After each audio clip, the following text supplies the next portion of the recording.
first time I saw her father look at his newborn son with pure dislike was the day Tolu was born. I grew up in the same compound as Tolu in our small town in Nigeria. Our houses faced the same dusty yard. Children played there every evening, and women sat outside to talk after cooking. That was where I watched Tolu's life from the beginning. When Tolu was born, people were happy at first. His mother already had 2 girls, so everyone thought, finally a strong boy for the family. But after some weeks, something was wrong. Tolu did not react to sound. When plates fell, he didn't turn. When people called his name, he didn't answer. The elders said maybe he was just a quiet baby, but the truth came later.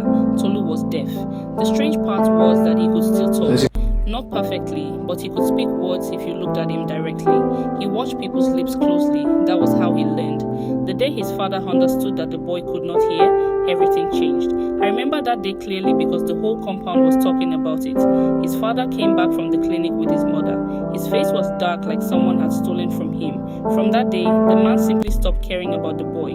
Tolu was the 3rd child. He had 2 older sisters and later a younger brother. The father paid school fees for the girls and later the younger boy. But for Tolu, nothing. If Tolu needed books, his mother struggled to buy them. If he needed clothes, his sisters shared theirs.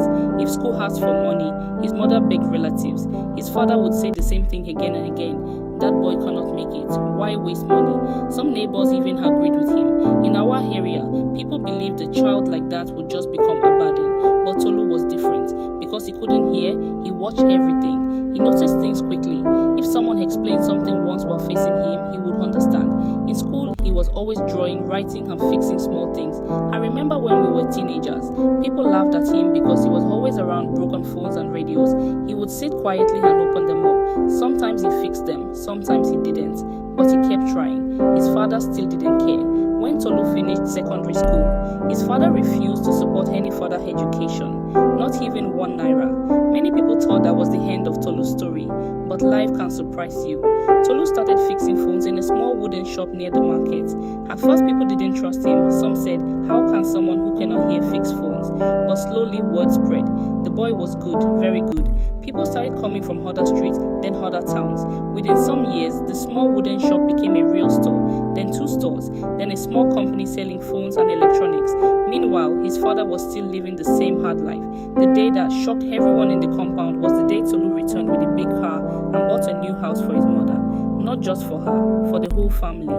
His sisters moved out of the old building. His younger brother got support for school. Even the same father who said the boy would never become anything now lived in that house. I was there the evening the old man sat quietly outside, watching Tolu park his car.